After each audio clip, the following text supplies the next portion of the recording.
మెరుపుల్ మహేష్ గారి దగ్గరికి వెళ్దాం. మహేష్ గారు, సో మొత్తానికి ఏంటంటే ఢిల్లీ డిసైడ్ అయిపోయిందండి, పవన్ కళ్యాణ్ గారిని ఢిల్లీ తీసుకెళ్ళిపోవాలి. ఆయన జాతీయ స్థాయిలో చక్రం తిప్పాల్సిన నెసిటీ ఉంది. ఆయన సమర్థుడు అండ్ దక్షుడు, ఖచ్చితంగా ఆయన ఇన్ఫ్లుయెన్స్ చేయగలరు.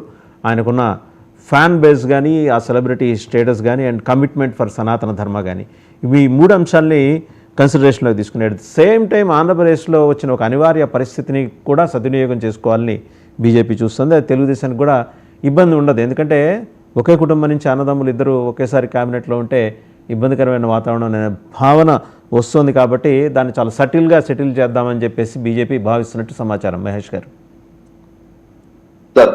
ముందుగా నాకు అవకాశం ఇచ్చిన 19 యజమాన్యానికి, అలాగే మీకు ప్యానల్ ప్యానలిస్టులకు అందరికి కూడా శుభోదయం తెలియజేసుకుంటూ, సార్ పవన్ కళ్యాణ్ గారు ఢిల్లీలో అవసరం ఉంది, ఆయన జాతీయ స్థాయి నాయకుడు, ఆయన ప్రెజెన్స్ ఉంటే బాగుంటుంది అక్రాస్ ద నేషన్ అని బీజేపీ భావించడం ఒక పాజిటివ్ గా తీసుకుంటూ, నేను అనుకోవడం ఏంటంటే ఇప్పుడున్న పరిస్థితుల్లో ఆయన ఆంధ్ర రాష్ట్రానికి డిప్యూటీ సీఎం గా ఉన్నారు. నేను అనుకోవడం ఇప్పుడు ఆయన ఢిల్లీ రాజకీయాల్లో రాజ్యసభ తీసుకొని ఢిల్లీలో సెంట్రల్ మినిస్టర్ తీసుకుంటారని మాత్రం జనసేన అధినేత మనసులో గానీ, లేకపోతే మాకున్నటువంటి ఇన్ఫర్మేషన్ లో గానీ ఎక్కడ కూడా ఆయనకైతే మాత్రం ఆ ఇంట్రెస్ట్ అయితే లేదు. ఎందుకంటే బీజేపీకి ఉందని చెబుతున్నా నేను, ఉందని చెప్పట్లా, బీజేపీకి ఉందని చెబుతున్నా నేను.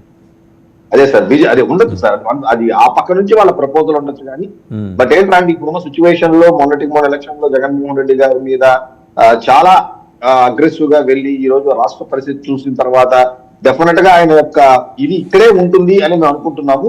రెండోది ఏంటంటే ఒకవేళ వెళ్ళాలనుకున్నప్పుడు ఒక స్టార్ క్యాంపైనర్ గా ఎలక్షన్స్ ఉన్నప్పుడు మొన్న ఎలాగైతే మహారాష్ట్రకి వెళ్ళారు, సేమ్ అదేలాగా రేపు జరిగే ఢిల్లీ ఎలక్షన్స్ కానీ, ఆ తర్వాత జరిగే తమిళనాడు ఎలక్షన్స్ కానీ, డెఫినెట్లీ తెలుగు వాళ్ళు అక్రాస్ ద ఇండియా అంతా ఉన్నారు. కాబట్టి డెఫినెట్లీ పవన్ కళ్యాణ్ గారికి ఈ రోజు సనాతన ధర్మం అని ఏదైతే ఒకటి తీసుకున్నారో, ముందుకెళ్తున్నారో, దాని యొక్క తాలూకా ఇంపాక్ట్ భారతదేశం మొత్తం కూడా అవకాశం ఉంది. కాబట్టి ఎందుకంటే మనం అక్రాస్ ద నేషన్ ఉన్నాం కాబట్టి డెఫినెట్లీ ఆ యొక్క అవకాశాన్ని బీజేపీ వాళ్ళు స్టార్ క్యాంపైనర్ గా పవన్ కళ్యాణ్ గారిని యూటిలైజ్ చేసుకోవడం. మహేష్ గారు మహారాష్ట్రలో కూడా చూసాం మనం. ఒక్కసారి మోహన్ బాబు గారు ఆడియో విందాం, మళ్ళీ మీ దగ్గరికి వస్తా.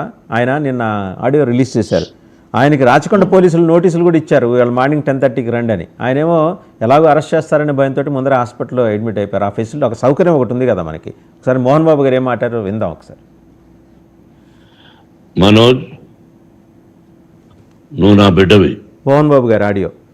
లక్ష్మీ ప్రసన్న, విష్ణువర్ధన్ బాబు, మనోజ్ కుమార్, నిన్ను ఎలా పెంచానురా నేను?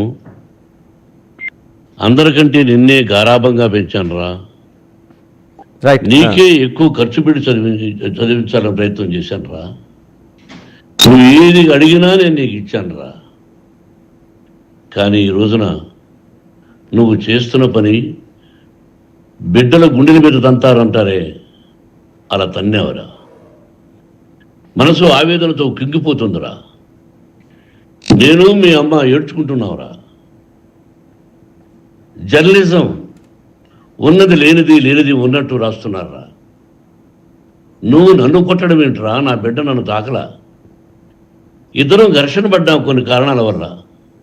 ప్రతి ఫ్యామిలీలోనూ ఉంటాయిరా ఇవి. లేనివాడు ఎవరైనా ఉంటే ప్రపంచంలో ఒకరున్నారేమో, 1% ఉంటుందేమో.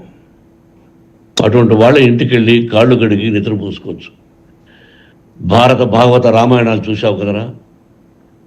ఏమిటిది? మీ అమ్మ ఎంత కుమిలిపోతుంది ఈ రోజున హాస్పిటల్ చేరింది. నీ వల్ల హాస్పిటల్ చేరుతాను. చూడు మనోజ్, నీకన్నీ ఇచ్చిన ఈ రోజున నువ్వు నా గుండెల మీద తనడమే కాకుండా అపకీర్తి తీసుకొచ్చావు. ఏదేదో రాశావు, ఏదేదో చెప్తున్నావు. కొంతమంది జర్నలిస్టులు ఉన్నది లేనిది, లేనిది ఉన్నట్టు రాసే వాళ్ళ తత్వం వాళ్ళకి ఎందుకంటే టీఆర్పీ పెరగాలి. ఇది వాళ్ళ నైజం. మనం మార్చలేము. వాళ్ళందరి మీద మన కోర్టుకు వెళ్ళలేము. వాక్ స్వాతంత్రం అంటారు, ప్రజాస్వామ్యం అంటారు. ప్రజాస్వామ్యంలో కూడా కొన్ని హద్దులు ఉన్నాయి. ఇది నీకు తెలుసు అనుకున్నా. ఎంత మంచి నటుడివి నువ్వు. నీ భార్య మాటలు విని తాగుడికి అలవాటు పడిపోయావు. వింటున్నావా మనోజ్? ఎవరిని నమ్మాలో ఎవరిని నమ్మకూడదో పరిస్థితి తీసుకొచ్చావు. రైట్, చూసాం కదా మహేష్ గారు ఆయన ఆవేదన, ఒక తండ్రిగా ఆయన ఆవేదన, అలాగే జర్నలిజం పేరు చెప్పి కొందరు చేస్తున్న అంటే ఆయన దృష్టిలో కొందరు చేస్తున్న అరాచకం మీద కూడా ఆయన బాధ. మొత్తానికి ఏంటంటే హృదయం ద్రవించేలాగే చెప్పాడు కొడుక్కి. మరి మనోజ్ మనసు మారి మొత్తం కుటుంబం అంతా ఒకటైపోతుందంటారా? సార్ ముందుగా అది వాళ్ళ పర్సనల్ మ్యాటర్స్ కాబట్టి నేనైతే ఐ డోంట్ వాంట్ దాంట్లో డెప్త్కి వెళ్ళదలుచుకోలేదు సార్. ఎందుకంటే యాక్చువల్ గా మోహన్ బాబు గారు ఇందాక ఆడియో లీక్ కాదు, ఆయన లీక్ చేసిన ఆడియో. ఎందుకంటే మనోజ్ వింటున్నావా అన్నారు, నిజానికి ఆ కాల్లో మనోజ్ అయితే లేదు. ఎందుకంటే ఆ టోటల్ ఆడియో నేను చాలాసేపు విన్నాను, మొత్తం లాస్ట్ వరకు విన్నాను. ఆయన లాస్ట్ లో ఆయన అందరికి కూడా చెప్తా ఉంటారు. సో ఇది ప్యూర్లీ ఒక పర్సనల్ మ్యాటర్ సార్. రెండోది ఏంటంటే ఇంతకు ముందు మన అనలిస్ట్ గారు చెప్పినట్టు రోడ్డుకి ఎక్కాల్సిన పరిస్థితి కాదు, ఆస్తి దాచుకున్నాక గొడవలు ఖచ్చితంగా ఉంటుంది ఆ ప్రాసెస్ లోనే.